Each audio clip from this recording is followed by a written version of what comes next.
So lovely to be in Duluth with Kent and all of you. Thank you so much for coming out tonight. It's wonderful to have you here. I'm Kerri Miller, and we are on the road with Talking Volumes this spring. Tonight, we're at the College of St. Scholastica in Duluth with William Kent Krueger. And it is a pleasure to see so many of Kent's fans here in person. Maybe they're your fans, Kerri. Maybe they're both. In 1998, readers met Cork O'Connor for the first time. The opening pages of Iron Lake take us deep into the northern woods in autumn, with 14-year-old Cork, who is grieving the death of his father, and tagging along with Sam Wintermoon as they pursue an injured bear who has escaped a trap. We learn a lot in those opening pages about the man Cork O'Connor will be. We also see, as the series progresses, how Cork is being shaped by the singular geography of the North. You can smell the campfire smoke, breathe the scent of pine and water and cold night air in this scene from Kent's inaugural book. They'd passed out of reservation land and were now in what the white men called the Quetico Superior Wilderness. This part of the forest Sam had never been through, but he didn't seem worried. At sunset, they stopped and built a fire at the edge of a stream. Sam heated the wild rice, which they ate with the deer jerky. When the sky turned black and full of stars and the chill of the fall night crept over them, he made coffee and poured it into tin cups for them to drink. There are now 19 O'Connor novels and more to come. Kent also has a new standalone novel titled The River We Remember, which publishes in September. And we're going to talk about all of it. Please give William Kent Krueger a formal welcome to the stage.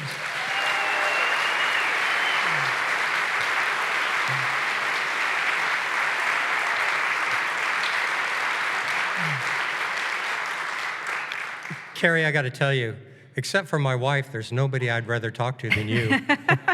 I love that. Thank you. Are there details of writing that scene that I read and that first book? Are they still vivid in some ways for you? Do you remember what it was like to pull that book together?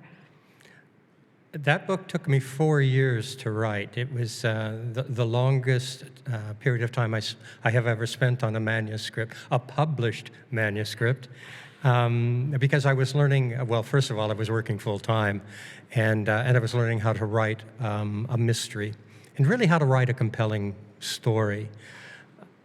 Mostly what I remember from Iron Lake was everything I learned about writing, which still forms the foundation for pretty much all my work today. I learned that words are jewels, Kerri, and if you set them on the page correctly, oh my God, do they sparkle. I learned about discipline in the writing of that book. I write every day as a result of working on Iron Lake. I learned that if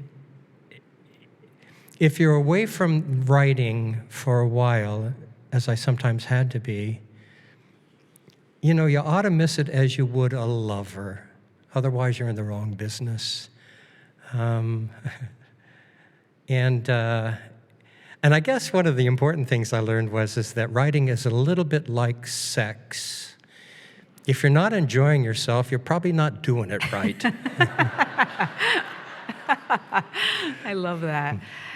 You mentioned it was the first published novel, which of course denotes, sort of suggests that there were some unpublished manuscripts.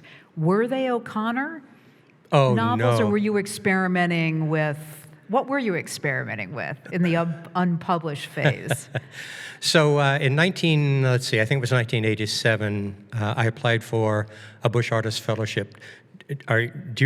you're not in the arts business exactly the same way that No, I am. I'm not familiar with that. The Bush Foundation, for those of you who don't know anything about this, the Bush Foundation, a very philanthropic organization in Minnesota, back in the day used to have a program called a Bush Artist Fellowship. And the Bush Artist Fellowship was designed to give a writer a lot of time to do nothing but focus on your development as a writer. If you got a Bush Artist Fellowship, you weren't allowed to work while you had the fellowship. Wow. And boy, did they give you plenty of money to make sure that wasn't a problem. All right. So I applied for and got a Bush Artist Fellowship. So I spent a year and a half writing my first complete manuscript.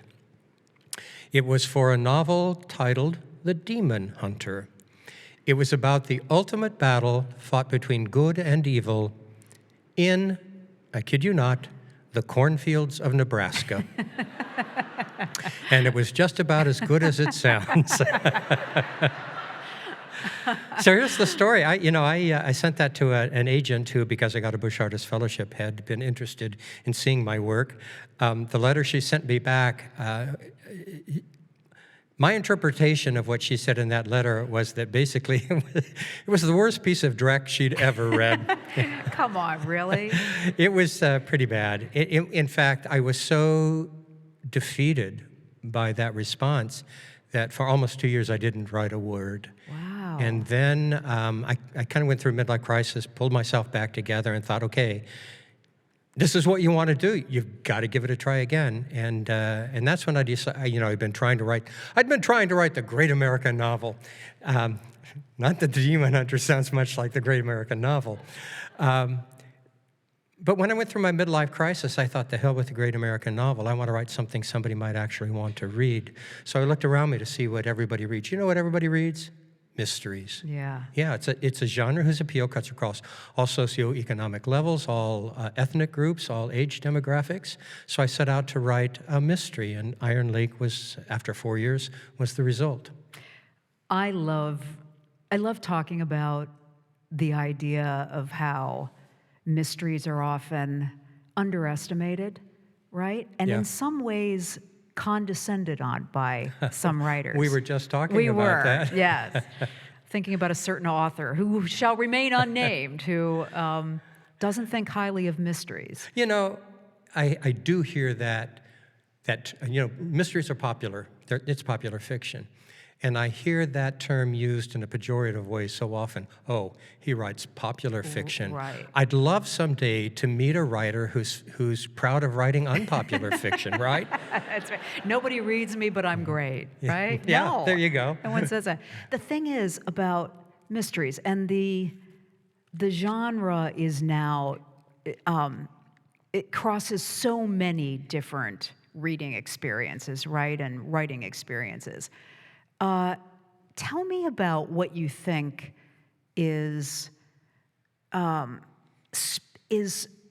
speaks to people about their own life experience across the spectrum of different mysteries.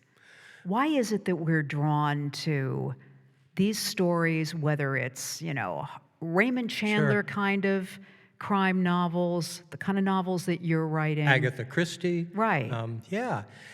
Well, for one thing, mysteries are classic story constructs. Mm-hmm. In mysteries, typically speaking, there's a very clear beginning, a very clear middle, and a very clear end. There are times when I've read a book and I said, what the hell is going on? Where's the... But with a mystery, you know exactly where you are. You know exactly where you're going. And mysteries are, in many ways, a comfort read, because typically a mystery will begin with some aspect of the world or the society or the community being disrupted by a crime of some kind, very often a murder. And in the end, things are set right again. And so there's comfort in that. The other thing I love about mysteries these days is, we used to have in literature what was called the social novel. Mm-hmm. You think Charles Dickens or think Upton Commentary Sinclair. on society. Yeah, and we don't really have that anymore, except in the mystery genre. If you take a look at so many modern mysteries now, we tackle the social issues within the context of a good, compelling story Right. that are often not approached by other authors. And I love that about the community that I'm a part of. You know, I just finished reading and then watching the film that was made from Women Talking. Have you haven't, heard about nope. this? It's not a traditional mystery, and yet there is a mystery at the center of it, and there's a lot of social commentary, and there's a crime, and there's a question about how this community of women will resolve this crime. That's a mystery. And I don't think anybody would take that novel and say, this doesn't meet the standard of what a great story is all about. I just think we are too rigid with this idea of what a mystery is for and what it does. And you know, to couch a social issue within the context of a really good, compelling story, a really good, compelling mystery. Right. The result so often is that even readers who don't necessarily agree with your point of view will still read the story and maybe have their eyes opened a little bit more. At least that's what I hope. You know, I was curious, Kent, about how much you knew about the man that Cork O'Connor would become in writing the first novel and placing it in this geography that you placed it in. I mean, how much did you understand about who you were creating? Okay, here's the evolution of Cork O'Connor. Yeah, do tell. And I love telling this story. So when my wife and I moved, I'm not native to Minnesota. My wife and I didn't move here until we were both about 30 years old, so she could go to the U of M Law School. And as soon as we moved here, or very shortly after we moved here, in the summer we began doing what everybody in the Twin Cities does in the summer. We began vacationing up north in the beautiful North Woods. We began spending a portion of every summer in the Arrowhead at a YMCA camp north of Ely, a place called Camp du Nord. How many of you out there know Camp du Nord? Yeah, I see lots of hands go up. Yeah, it's a great place. And when I discovered that territory, I knew this is what I want to write about. I had in mind, even before that, though, a guy that I might want to write about. I didn't know what I was going to do with him, but in the beginning, the seed of Cork O'Connor was this. I knew I wanted to write about a guy who was going to be so resilient that no matter how far life pushed him down, he would always bob back to the surface, and his name would be Cork. Swear to God.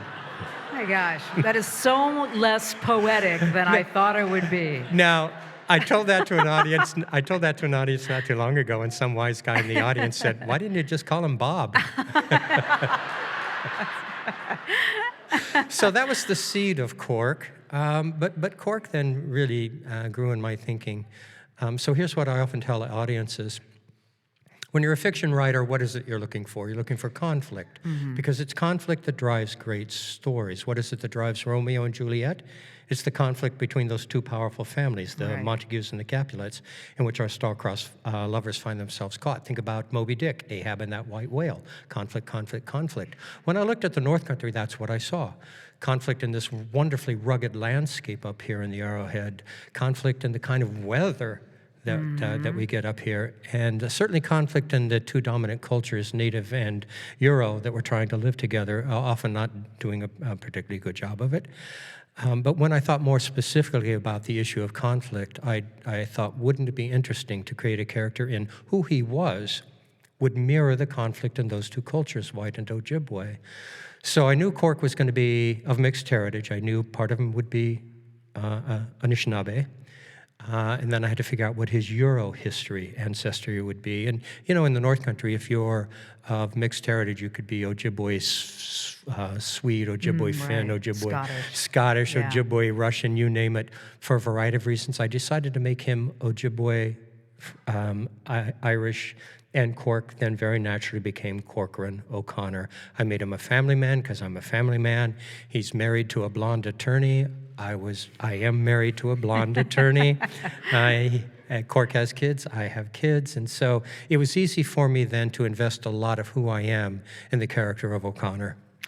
One of the interesting things that you do with those opening pages of the first novel is Cork, the young Cork, is in the forest, he's in the wilderness, and he's hearing this fable, this myth about an ogre in the forest from his friend Sam Wintermoon, who knows that the boy is grieving the death of his father. And I thought that was an interesting choice. And in some ways,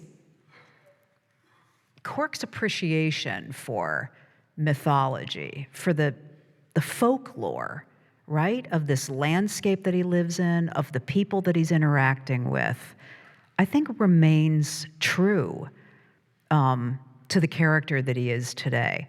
And I wondered how much that was deliberate about the way to start that and to introduce this element of his character early on, or did you just like the idea that he'd be hearing a myth around the fire, a story?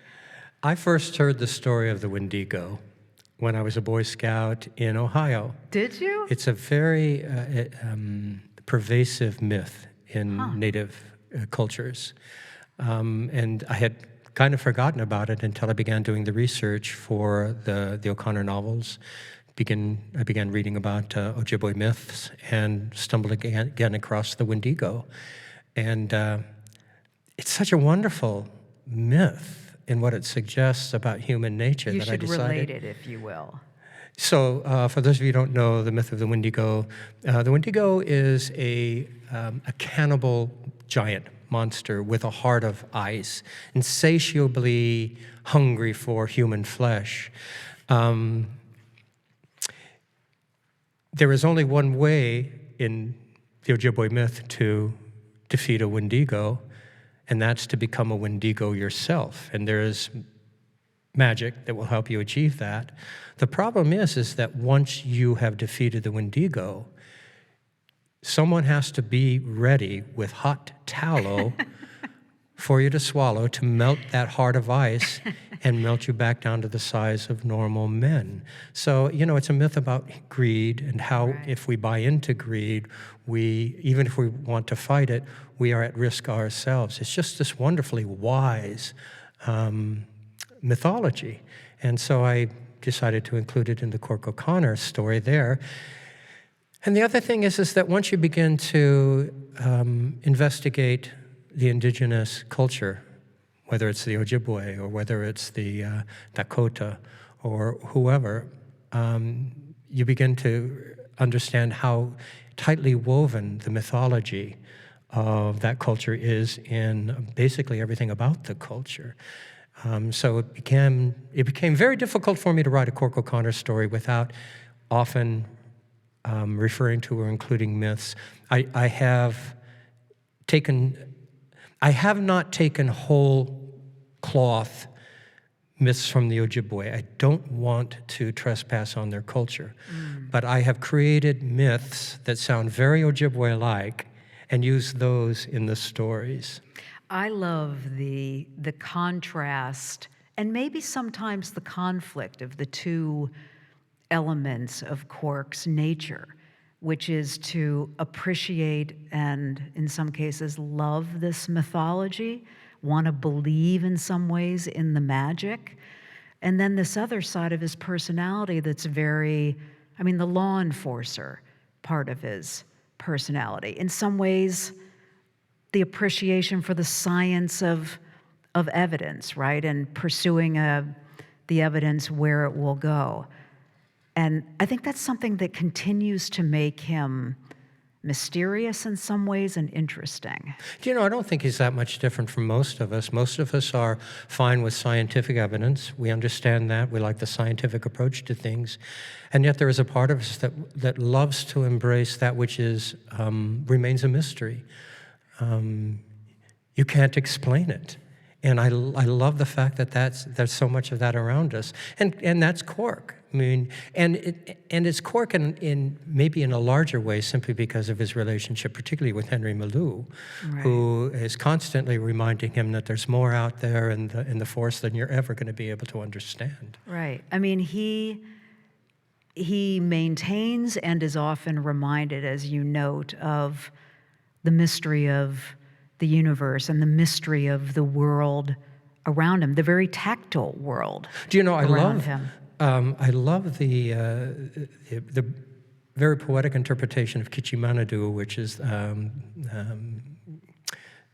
the Great Spirit in Ojibwe culture.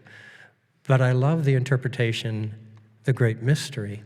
So many of my friends in the Native community will either refer to the Creator or the Great Mystery.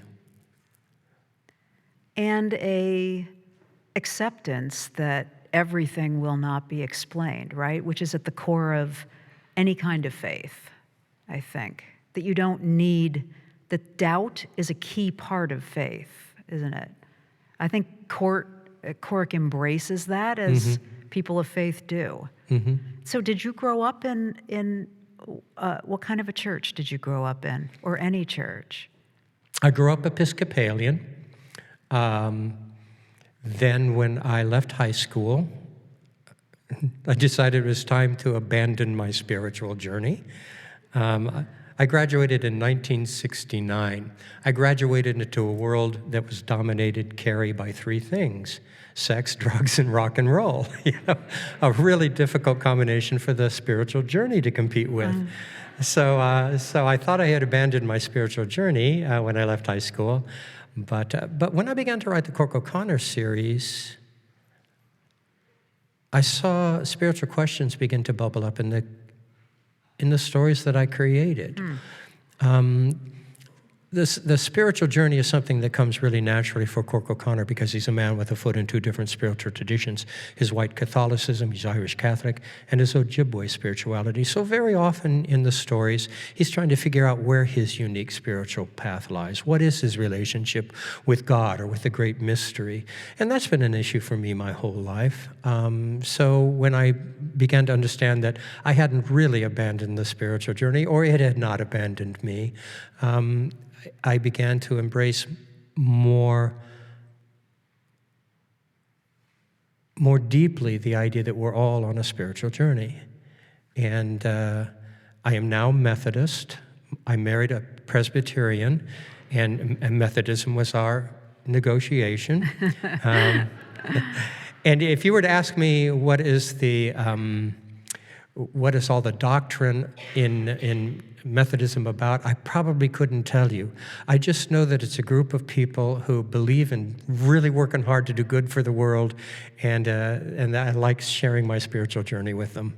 It sounds like you felt the tug of, and maybe it isn't the rituals. What was it? I mean, as you felt like you were moving away from the practice of that Episcopalian upbringing, what was it, do you think, that kept kind of tugging at you? What did you miss? Do you know, I'm going to credit my desire to write about the Ojibwe with maybe helping me back onto the spiritual path, because you can't begin to understand, at least in my experience, a Native people unless you begin to understand their embrace of the spirituality that is involved in all creation, the idea that spirit runs through everything, that connects us all. And when I began to really read more and more about that, and began to cause me to begin to think about it a whole lot, it actually, Kerri, became a very easy thing for me to embrace. I mean, it's such a simple way to approach the idea, not religion. We're not talking religion here. We're just talking about the idea of embracing the spirituality that is in all of us, that connects all of us. We are all brothers and sisters. We are all part of this great heart of the universe. So, have I converted you? No, as you're describing that, I'm thinking, and the Church of the Natural World, right? Which is something that Cork is committed to, and that I think I hear you saying for yourself. I like that. Is that right? Yeah, I like that. I want to ask you also about landscape and how that influences the elements of Cork's character and how it influences the way you conceive of new stories to tell about him. I was reading something that the writer Elizabeth George, who created those very successful Linley series. Have you ever read any of those novels? The Linley Her books? first novel, a great, I can't remember the title. It goes back a ways, Yeah. right? And they're set in Britain, but she says in this book about writing called Right Away, I consider the land itself. I ask myself what grows upon it and what does not. I note its shape and its texture. I note the marks that succeeding cultures have left upon it. You know, I see that in your descriptions of the land that Cork and his community and fellow citizens live on. I see you considering who's been here, who will be here, what kind of marks, both destructive and positive, that they leave. Talk to me a little bit about the integration of the landscape and the story and the character. Sure, I write profoundly out of a sense of place. I work very hard to ground my reader in every scene, in every locality where a scene is set. Every good writer that I know works hard at being a sensual writer, bringing in as many senses as you can. So it's not just letting the reader know what you see, it's what do you hear, what's the music that you hear, what's the taste and what's the smell, what's the texture, bringing as many senses as you can. That's pretty much basic writing. When I used to teach writing, I taught place as character. Place is one of the most important and versatile characters in any story. Think of place like you would think, create a place as you would create a character. Every character has a unique face. Every landscape has a unique face. Sometimes it's beautiful, sometimes it's not. Sometimes it began beautiful and it's been scarred in many ways, as you were just indicating. Place has a voice. You know, if you put somebody in the Great North Woods blindfolded, what they hear there is going to be an entirely different kind of voice than if you put them in Boston or Arizona. Listen to the voice. Character has, just as a woman who wears cologne or perfume, a place has a fragrance and a smell that you that tells you so much about that place. Place has a culture. It has a history.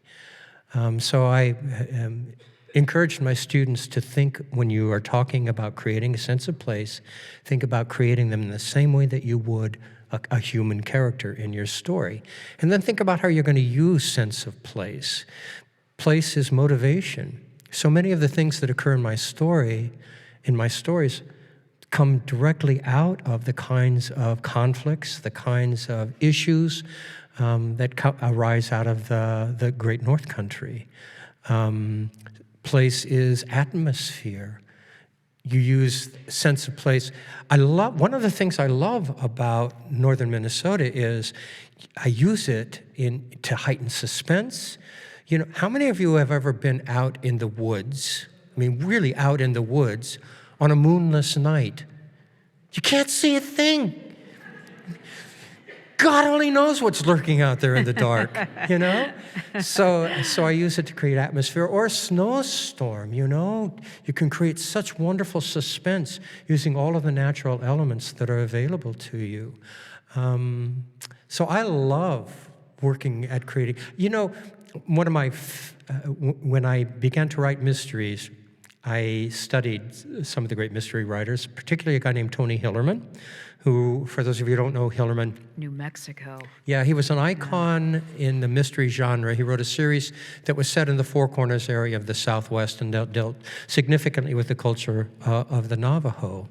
And I had the great good fortune of hearing his editor, a guy named Eamon Dolan's, talk once. And in his speaking about Hillerman, Dolan's threw out this phrase. He said, what Tony writes is domestica exotica. And what he meant by that was, Hillerman writes about a place that is set inside the confines,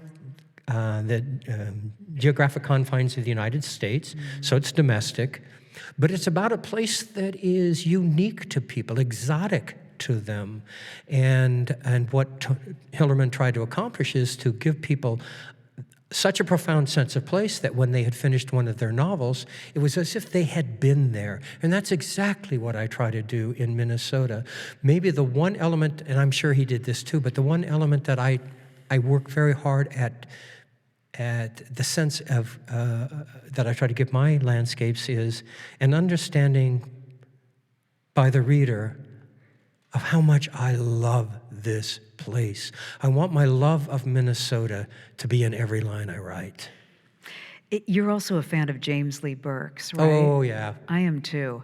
Dark, dark, dark, but such a beautiful writer. Has anyone found more ways to describe rain on the bayou than James Lee Burke? I mean, he's found 200 different descriptions, and they all, I just started his book, The Jealous Kind.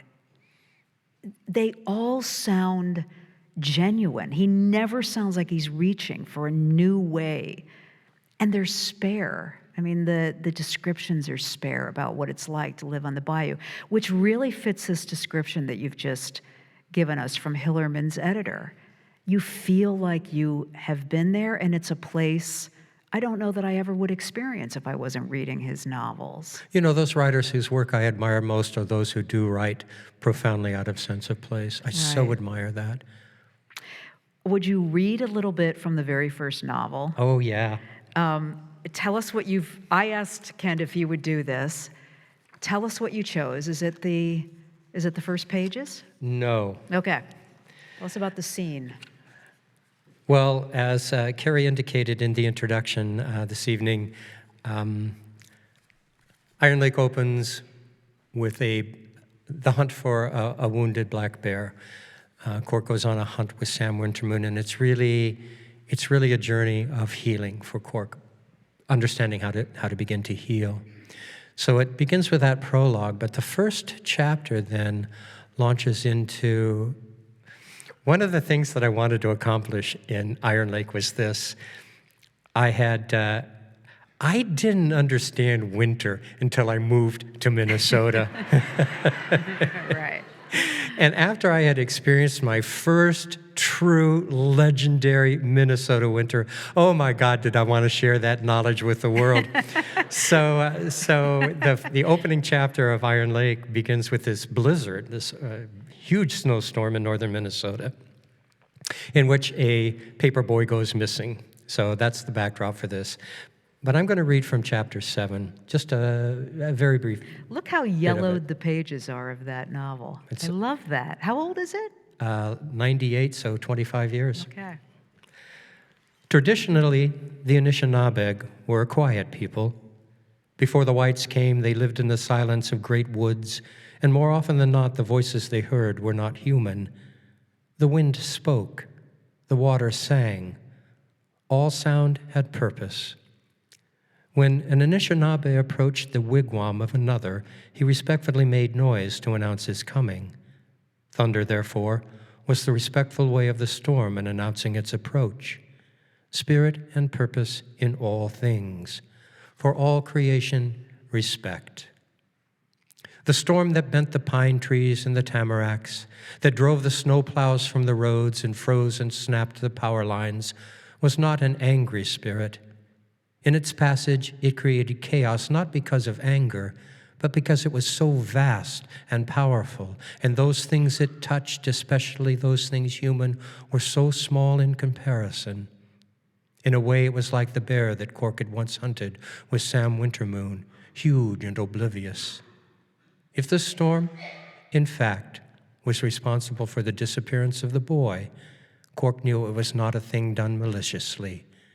In his experience, only people acted out of pure malice.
Clancy Ward and Kyle Orla. What could you tell us the name of that song? What's the story of that? Sure. So that's two tunes that I learned from Martin Hayes. The first one's called Paddy Fahey's Jig, and the second one is Brennan's Reel. And so I play mostly by ear. So if I hear, most Irish tunes are set in a set, and it's a traditional set, but being American, I don't go with the tradition all the time, and I just like the way things sound together, so I'll hear things and just want to put them together. And blend them together. And Yeah. Kyle here knows more about theory than I do, so he goes, oh, those actually do go together. That's So, beautiful. yeah. Thank you very much for yeah. being here. Thank you. Good to have you here. You're listening to Talking Volumes at the College of St. Scholastica in Duluth. We're here with William Kent Krueger, whose novel Fox Creek was published in 2022. His new book, The River We Remember, is out in September. We're going to talk about that, too, in a bit. Hearing that music, I was thinking about how you've imprinted Cork O'Connor and some of the other characters that are important in his life with this sense of loneliness, which is what, there's something about fiddle music that makes me think about that. Does that sound right to you, or is that an individual reader's interpretation? Do you know, it's kind of a trope of the mystery genre to have the righteous protagonist often out there on his own, seeking justice, maybe outside the law if that's what is called for. And so Cork, there's some of that in Cork, but Cork is so much more than that. Cork is Ogijida, which is an Ojibwe word. It's a strict interpretation would be warrior, but my friends in the Ojibwe community have told me that another interpretation of Ogijita is one who stands between evil and his people. So Cork is born to this position that is not a comfortable place for him to be, because he's a man of deep spiritual roots, and he's also a man who has to do things that he understands are brutal, but that's what's required of him to protect the people that he loves. You just said he's born to this. Is that how you think of it? Yeah, I think that that's what Cork has come to. In fact, Kerri Miller has tried to guide him there. You can't escape who you are. This is who you were born to be.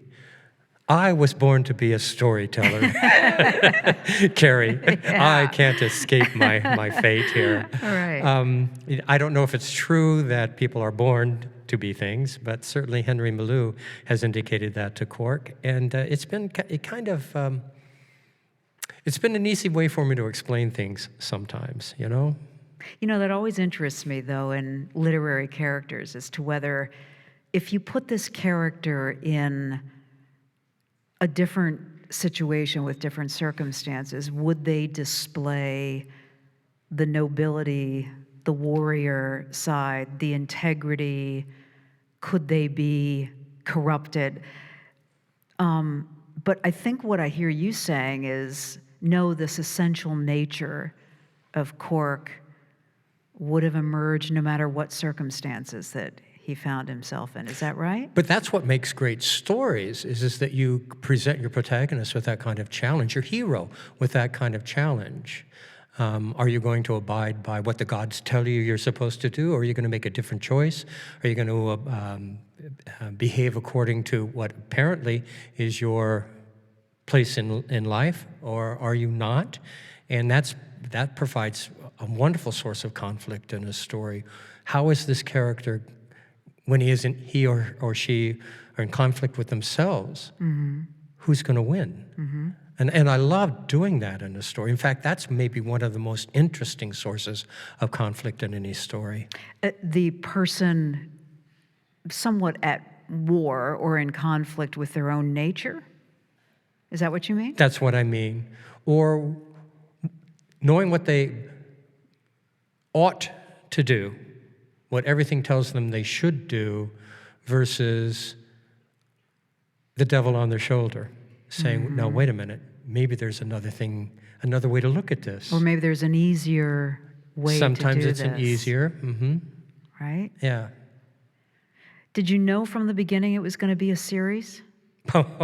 No writer I know who has a long-running series thought the first book was going to be the beginning of a long-running series. We were just trying to write something that was good enough to get published. In my own case, as I was approaching maybe 3/4 of the way through the creation of the manuscript, I realized I was creating relationships that were so complex I wasn't going to be able to wrap them up neatly at the end of Iron Lake. And I thought, okay, where do I want all of these people to be in their lives?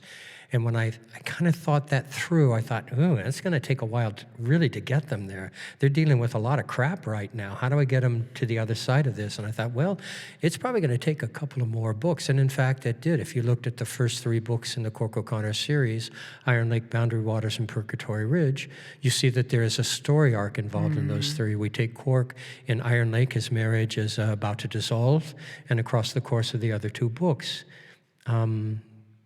his marriage comes, the recommitment on the part of him and his wife, bring them all back together again, the place I wanted them to be.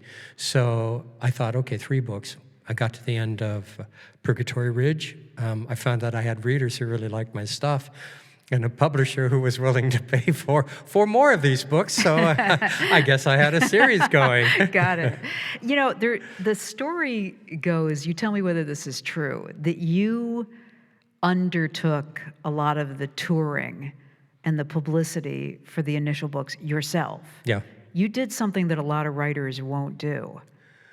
I'm not, can't do, I guess. Yeah, I think maybe can't, or even aren't aware that they ought to do. I had a lot of good advice before I published from established writers about, okay, how do I approach this? And the best piece of advice I got was make friends with the booksellers. And so with my advance on Iron Lake, I poured that into a national tour that I paid for myself. I set up all of the signings. Did you really? You did? You set them up yourself? Cold calls across the country. And so back then there were just an enormous number of specialty bookstores, mystery bookstores across the country. So many of them have vanished now, but back then there were lots of mystery bookstores across the country. So I set up a tour all the way across the country, hitting mystery bookstores from New York all the way out to California, and created relationships that have been so important to me across all of these years. So yeah, it was a tremendously worthwhile investment. You know what strikes me about that is the humility of that too. I mean, you were going out to bookstores. It was your very first or second book. You might show up and there would be 5 people there. Oh, right? Kerri, there were so many times when I set up an event, a signing at a store, hours away from my house, and I would drive all the way out there. And when I got there, the only ones present at that signing were me and the bookseller and the bookseller's cat. For real? For real. That doesn't and happen anymore. every does writer it? has those kinds of stories. Right. It just goes with the business. But not every writer, I think, will pour their own resources and maybe their own just firm conviction into the idea that this is what it's going to take for me to live this life as a writer. I think the publisher will say to some writers, you know this, we're sending you on a 3-city tour, that's it. And most writers have to be content with that. Oh, you're lucky if you go on a 3-city tour anymore. These days, Yeah. right? Do you think you could do what you did back then today? Or maybe you would have to because of the way publishing has changed. What do you think? Well, some of the prevailing wisdom is that now with the internet, Yeah. with Zooms and all of the virtual platforms for an event, you don't need to do that anymore. And I so disagree. Again, I go back to the relationship that you create with booksellers. Booksellers, if they like your work, are going to sell you before you get there, they'll sell you while you're there, and they'll sell you after you leave. And so with every time I have stopped at a store over the years, the people there have grown and grown and grown. So with the last couple of book tours, we've packed them in. They can't. There's not enough room for them.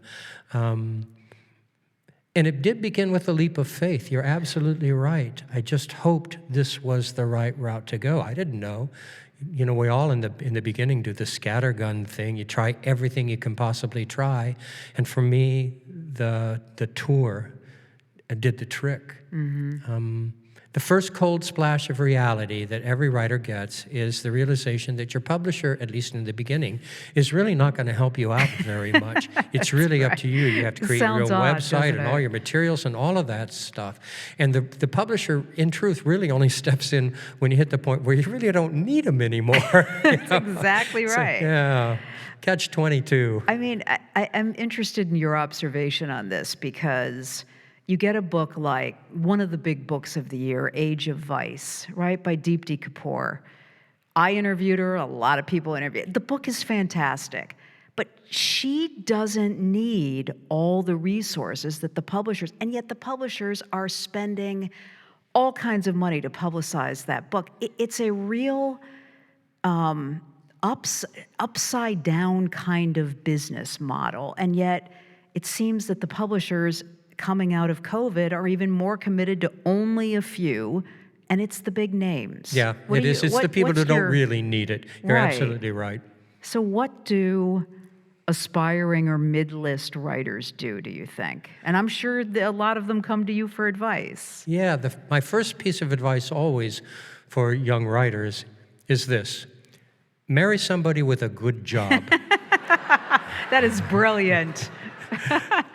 That is brilliant. Because who it's can gonna, support you while it's going to take a while, or at least you have some help in all of that, because it's going to take a while before you get to the point where you really can support yourself or your family significantly with your writing. You have to be really patient and build. That meteoric, instant success thing is so rare. And publishing has become more and more difficult over the years for this reason. It used to be that the profit margin for publishers really wasn't that great. Right. But as companies bought, publishing companies, and the companies that bought them weren't all about the written word, the bottom line became money. So how many books can you sell? And so the publishers used to grow writers. If you if you were really a fine writer, but you had a smaller audience, with each book, it allowed you to grow. Okay, we'll buy the next one, because you will know. They just don't do that anymore. You either make it or you don't. You have just a brief window in order to prove yourself. And it's really a tragedy for literature. It's a tragedy for readers everywhere. Publishers want to stick with what they believe will work, what they believe readers want. Yeah. So always James Patterson, even though the guy doesn't even write his books anymore. Don't get me started on James Patterson. James Patterson, if you're listening, I'm sorry, God. He's not, I'm sure. He's cranking out or hiring more people to crank out his books. This leads me then to talk to you a little bit about the standalone novels. Tell me when you first conceived of the idea that it could be interesting to step aside from the series, and I assume you had something you wanted to say that you couldn't say in the series. What was that? Yeah, that's exactly it. My first standalone novel, well, actually, it was my second my first standalone novel was a political thriller called The Devil's Bed. It was the fourth book I published. I wanted to write a thriller rather than a mystery. Wanted to see what that was like. Let's see, a show of hands. How many out there in the audience have ever read The Devil's Bed? Yeah, the three of you whose hands went look up. Look at this. Yeah. There are people. Yeah, they're the only ones in the entire universe who did read The Devil's Bed. It's sold really, really horribly. They liked it, they say. Yep. Okay. Yeah, I thought it was a pretty good thriller too, but people didn't buy it because it wasn't a Cork O'Connor novel. Oh. Which is one of the pitfalls of writing a popular series.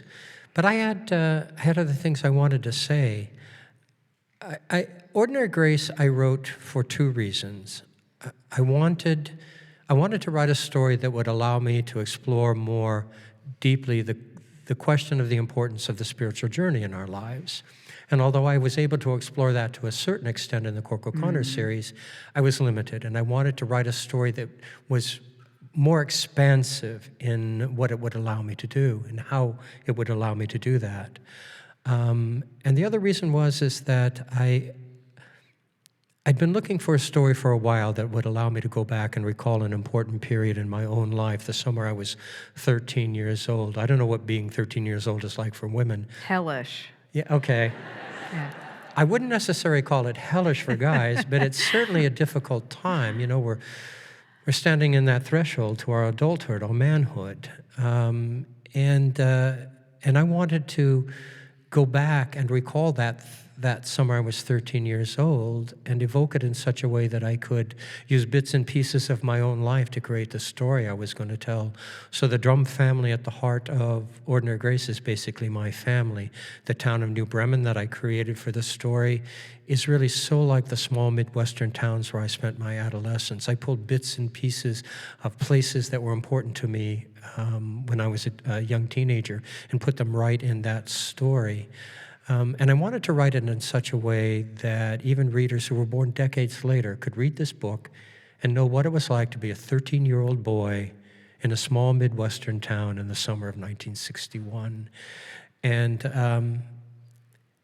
I wrote it knowing, actually I pitched that project to my publisher and they didn't want it. Really? Yeah, they called me out to New York City in kind of a panic and set me down and said, Kent, we only want Cork O'Connor novels from Whoa. you. Yeah. How myopic of them. Well, right? Boy, did they realize that later on. That's right. Yeah. Right. So I composed it across 3 years without a contract because it was a story I had to write. And its success, you know, won a lot of awards when it came out. It's been translated into more than 24 foreign languages. So far, it's sold over 1 million copies. Oh my and the gosh. success, Wow. well, thanks. That is great. And so the success of Ordinary Grace has allowed me then to paint on larger canvases. It allowed me to do This Tender Land, Right. and certainly has allowed me to do The River We Remember. Little applause there for This Tender Land, too. Yes. Thanks, folks. So you are going to read the prologue from. Well, let's see the book. I haven't even seen the. I don't have it's a gorgeous I don't have the book. advanced reader's copy yet, Kent. If you It's want to take this one beautiful. with you when I you go will tonight, take it's that with yours. me, if you don't you can't mind. really see this, folks, but it's one of the most gorgeous covers is I have beautiful. ever had. And my agent and I had a pretty big hand in creating this cover because we kept rejecting everything they sent us. What were they sending you, and what did you imagine? Well, they were sending us crap. And then they sent us not crap. And then we had a couple of suggestions to enhance the image that they gave us. And the result was this wonderfully collaborative effort with the creative people, the arts people at Simon & Schuster. I love this cover. There's an inside flap to it, is there? Ah, okay. Oh, I thought maybe sometimes you get that double cover and. Yeah. Only when you're Stephen King. Okay. Yeah. Got it. If you will, I know you're going to be touring and talking a lot about this novel, but tell me, to go back to what we were talking about before, what it is you wanted to say that you've put into this. I consider this a companion novel to Ordinary Grace and This Tender Land for two reasons. Like those two novels, it's set in southern Minnesota rather than the northern Minnesota of my Cork O'Connor series. And like those two novels, it's set in an earlier time. Ordinary Grace was the summer of 1961. This Tender Land was the summer of 1932. The River We Remember takes place in the summer of 1958. It takes place in a county in southern Minnesota, the fictional Black Earth County. Not saying any more about that. It opens on Memorial Day, 1958, when the county's leading citizen, a man named Jimmy Quinn, is found floating in the Alabaster River, nearly naked, dead from a shotgun blast. In many ways, it's a straightforward mystery because the question at the heart of the story is, who killed Jimmy Quinn? But Kerri, it's about a whole lot more than that. I touched very briefly, or I touched not deeply enough in Ordinary Grace on men who were like my father, veterans of World War II or the Korean conflict. My father graduated from high school at 18 and enlisted in the service and marched off to fight in the war in Europe. He came back several years later, a man wounded deeply in body and in spirit. And he was so like the fathers of my friends men who had fought in World War II or Korea. And these guys just went away. Kids, they were like 18 years old, Kerri. So many of them not even shaving yet. And they came back men deeply wounded by the horrors that they had seen and the horrors that they had been a part of. And one of the questions that I've been asking myself all my life is, how did these men heal from those deep wounds? And what about the people they left behind? Their mothers, their wives, their sisters, their fathers, people who were praying for them deeply while they were gone, and maybe who lost them in the end. How did they heal? How did all of these people heal? And that's really what the river we remember is about. Would you like me to read the prologue? I would. All right. Yes, please. Oh boy, do I love this prologue. So this is how I bring readers into the river we remember. The Alabaster River cuts diagonally across Black Earth County, Minnesota, a crooked course like a long crack in a china plate. Flowing out of Sioux Lake, it runs 70 miles before crossing the border into Iowa south of Jewell, the county seat. It's a lovely river, filled with water that's only slightly silted, making it the color of weak tea. Most folks who've grown up in Black Earth County have swum in the river, fished its pools, picnicked on its banks. Except in spring when it's prone to flooding, they think of it as an old friend. On quiet nights when the moon is full or nearly so, and the surface of the alabaster is mirror still and glows pure white in the dark bottom land, to stand on a hillside and look down at this river is to fall in love.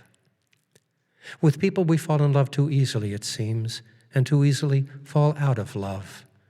But with the land, it's different. We abide much.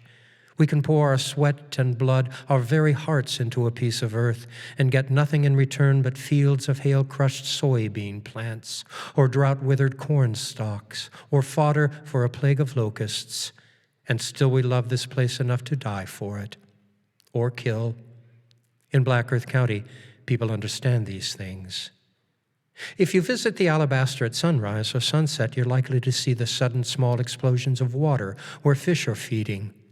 Although there are many kinds of fish who make the alabaster their home, the most aggressive are channel catfish.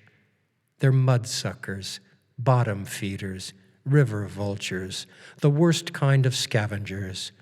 Channel cats will eat anything.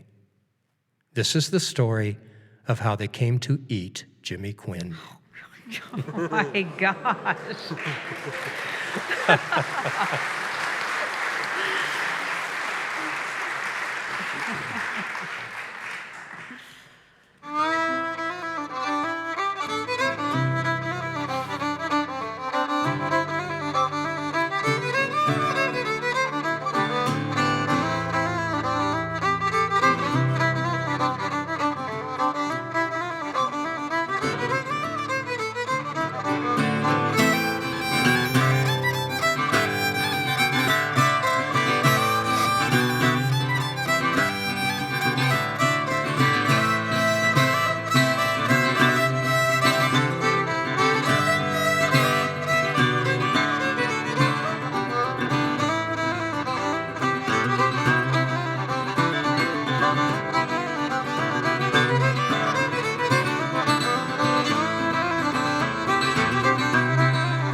Thank you. Thank you.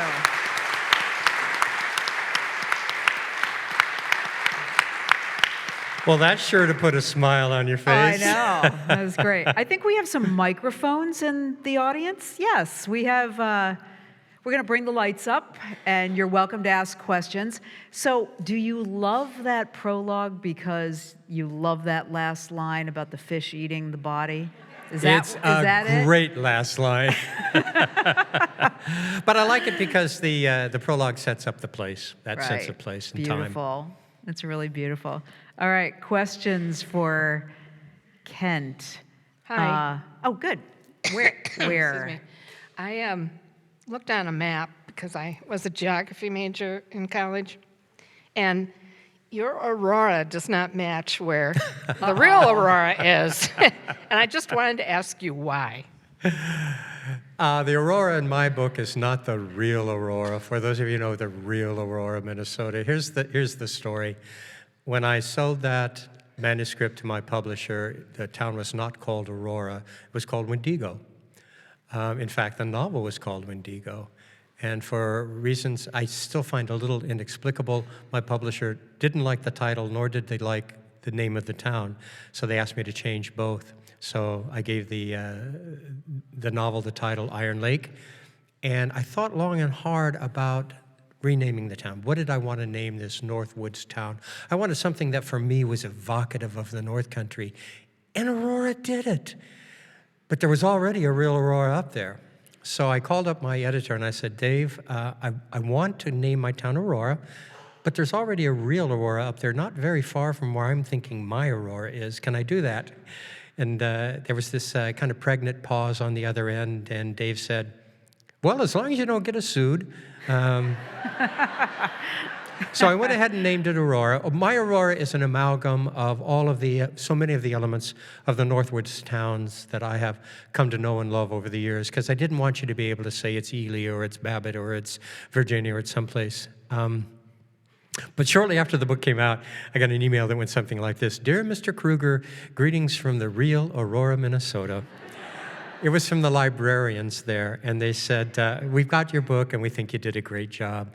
So I had an opportunity not long after that to go up and visit Aurora, the real Aurora, and talk with the librarians. And at one point, the head of the library went in and to the stacks and came out with a copy of Iron Lake.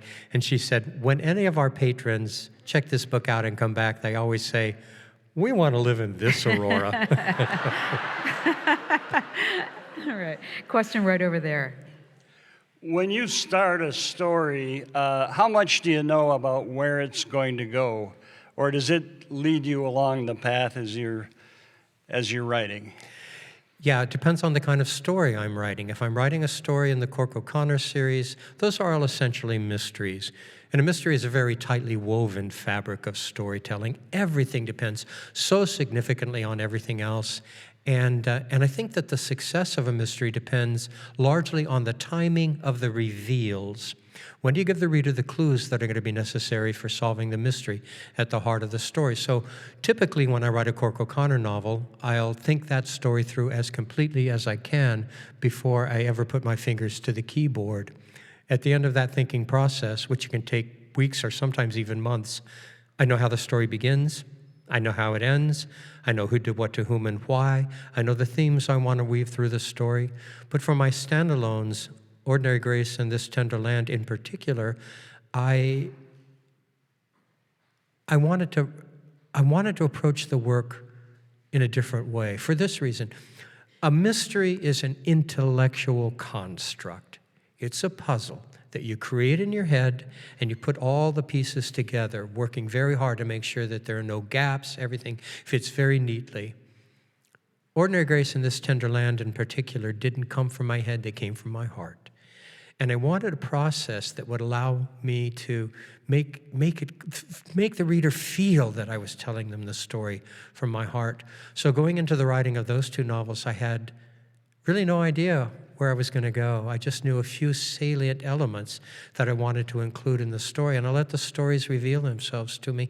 And I have to tell you honestly, those were two of the easiest manuscripts I have ever composed. Wow. Question right up there. You talked earlier about constructing Cork O'Connor because of the conflict between his heritage. You give us a lot of information about the Anishinaabe. How do you get, or do you get any kind of feedback from the Native Americans for your including that, enlightening us, educating us, etc.? Yeah. In truth, the response to a person from my friends in the Ojibwe community and those Native readers who have bothered to either contact me or with whom I've had the opportunity to speak, they have been complimentary in terms of how they believe I deal with their culture. I work I have no Native blood in me whatsoever. And every time I sit down to write a story in the Cork O'Connor series, I'm painfully aware that I'm a white guy trespassing on a culture not my own. And so I work hard to get it right. I have lots of friends in the Native community now whose insights, perceptions, advice, suggestions have been so important in guiding me. A number of the stories in my Cork O'Connor series came from issues that my Native friends in the Ojibwe community particularly have enlightened me about. Whenever I have a manuscript completed in the Cork O'Connor series, if deadlines will allow, I ask at least one, but usually two of my Ojibwe friends to read and vet the manuscript. So I haven't said anything that's too stupid or even worse, offensive. I have been gratified so far with the reception that my stories have received in the Native community. Cultural appropriation is an important topic that we all should be thinking about and talking about. And I know that there are those, I'm sure that there are those Native readers and Native writers who believe that what I do is inappropriate. But I do what I do, and I do it the best way I can. Question right over there. So you were talking earlier about land and how important that is and getting it right, and I think you do with Minnesota.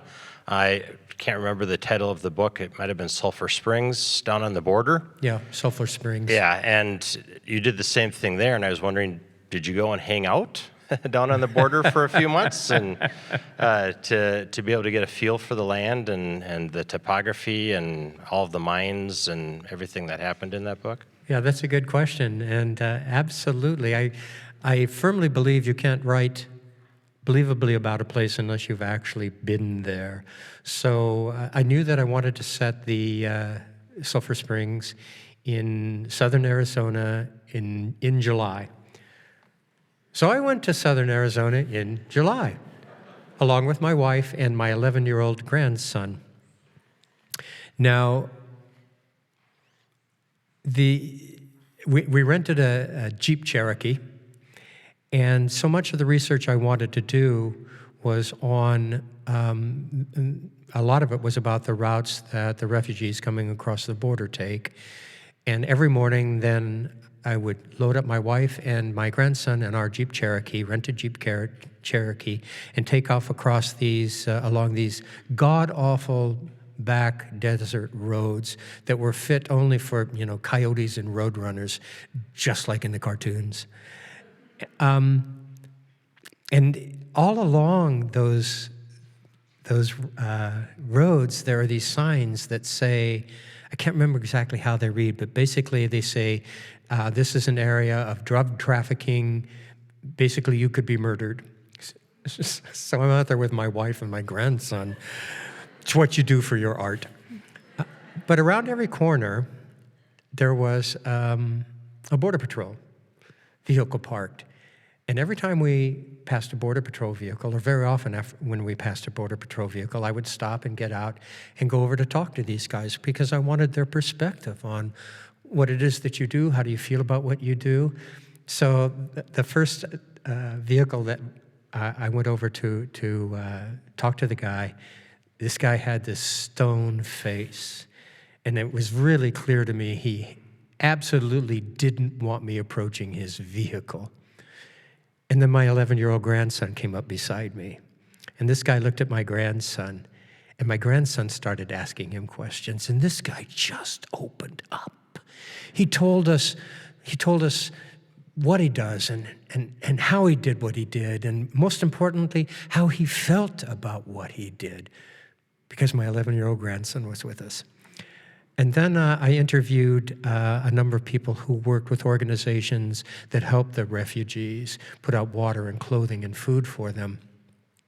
And I'd set up a meeting with these people, with one woman in particular. And when we sat down and she saw my grandson with us, she said, I don't really want to talk about this because there are things that are inappropriate for your grandson to hear. And then my 11-year-old grandson started asking her these questions, and they were really perceptive questions.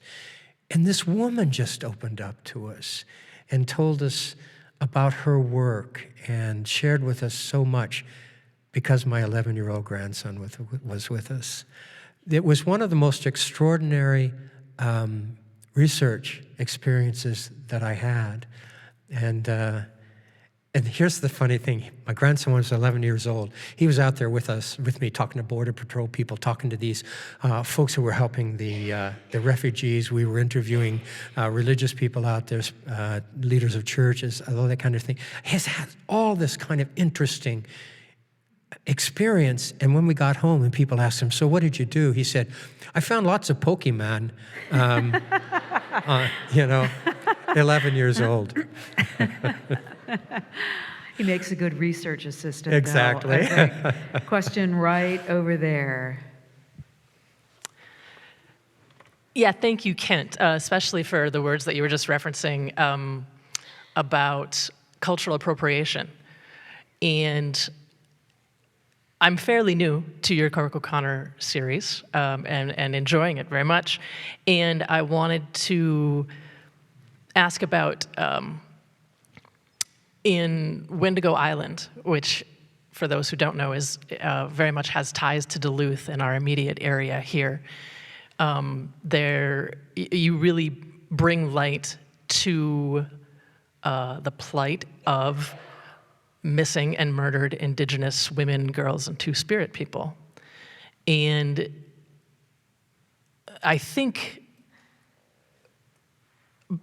both yourself as Kent and Cork O'Connor have in that book and perhaps in further opportunity the real chance to bring more awareness about the people that go missing, particularly women, girls, Two-Spirit people who are Indigenous. And here in Duluth, as with us being a port city, there's a lot of traffic here. And I wanted to thank you for bringing attention to that. And I was wondering if there are other ways that you could bring that back up again in your series or perhaps in your other work to make sure that continues to be something that perhaps a lot of these folks in this room, even as northern Minnesotans, I presume, might not know that much about. A few moments ago, you mentioned that you're a white guy, but you bring a unique voice that might not otherwise, other Indigenous people may not be able to bring. You have a different audience. Are there ways you continue to bring that forth? Yes, for those of you who haven't read Wendigo Island, it really is about the sexual trafficking of vulnerable Native women and children, which was an issue I had no idea about until my friends in the Native community told me about it, and essentially encouraged me to write a story like Wendigo Island, hoping that we might make what is really predominantly white readership more widely aware of that particular issue. I'm at work on the next Cork O'Connor novel. I have 2 more under contract. I'm at work on a novel that I will call Spirit Crossing, and it is about MMIWG Two-Spirits, missing and murdered Indigenous women, girls, and Two-Spirit people. I met this afternoon I had lunch with one of my friends in the Ojibwe community who speaks broadly across the country about that issue. I've been seeking all kinds of information from the people who are involved, both in terms of law enforcement, in terms of advocacy about the issue, so that I can create a story that is accurate and emotionally compelling, again with the hope that we can make this issue more broadly known to a white populace that probably, for the most part, has very little knowledge of this issue. Although there was a, I haven't seen it, a television series in Alaska, set in Alaska. I've seen it, yeah. What's the series? It's called Alaska. Is it called, okay. Yeah, Alaska Daily. She's Alaska a reporter Daily, for a which, newspaper. as I understand it, the first season was very much about this Yes, issue. it's- So it's beginning to be talked about a lot more. Minnesota, in truth, folks, as a state, is kind of in the forefront of broadening the awareness and trying to, both in terms of law enforcement, advocacy, be more responsive to this issue. Just a note here, Kent is going to sign books out in the lobby, so I just want to make sure you're sticking around for that in case you're looking at the clock. How about one or two more questions? One right there. Okay, this is about This Tender Land, and I wondered what led you to write that. And then, do any of your characters ever get away from you and start writing themselves? The characters never exactly get away from me, but sometimes they're ahead of me and I have to follow them. This Tender Land was a story I'd wanted to write since I was in the 5th grade. Toward the end of that particular year, our teacher read to the class The Adventures of Tom Sawyer. She did it by reading half an hour after lunch every day, and I loved that book. It was this kid, and he was just like me, and he was out there on the Mississippi River having these really great adventures. And several years later, of course, I read Huckleberry Finn, which I loved even more. And across my entire career as a writer, I wanted someday to write a novel that would pay homage to Mark Twain, that might be in its own way an updated version of Huckleberry Finn. So that was the seed for the story. There were so many other things that I wanted to do with the story as well, though. I wanted to build in the theme of the spiritual journey. So for those of you who have read This Tender Land, Odie is on a spiritual journey. I wanted to talk about families. How do we create families? Is it all about bloodlines, or are there more dynamic elements involved in the creation of family? I wanted to talk about prejudice. I wanted to talk about the historic brutalization of our Native brothers and sisters in the boarding school system. And This Tender Land just gave me this wonderful platform to accomplish all of the things that I wanted to accomplish, and write a story that I just fell so in love with myself. Something that typically doesn't happen for me as I create a story happened in This Tender Land. I fell so deeply in love with the 4 vagabonds at the heart of it. And because, as I said earlier, I really had no idea where I was going to take them, or what ultimately how their journey would end, I found myself so often in the writing of the manuscript going, oh, please, dear God, let them end up in a good place, you know? So there you go. Last question, right down there. So you had mentioned that when you started, obviously you didn't know Cork was going to be a series, and it obviously became a quite long series. So when you go back and do new research, do you ever find something that said, boy, I wish I would have known that 3 or 4 books ago?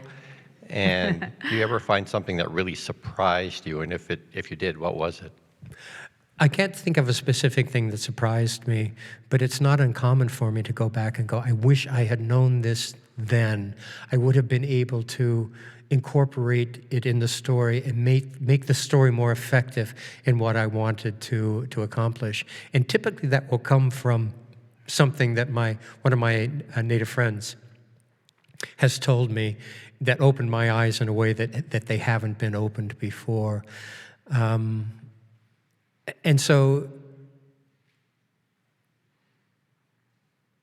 I was trying to come up with a story to illustrate my point, and I haven't got one. A storyteller without a story. Is that pathetic or what? But yeah, it has happened, and actually fairly commonly.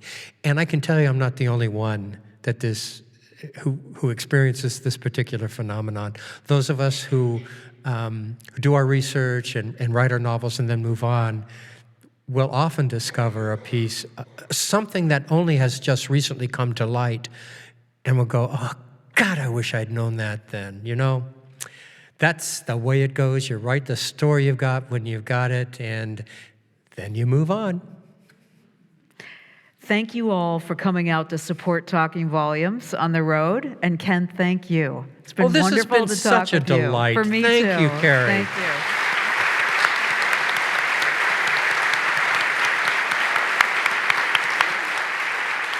Book signing in the lobby. And I would like to thank Zenith Books for being here this evening, supplying the books for any of you who would like to buy them.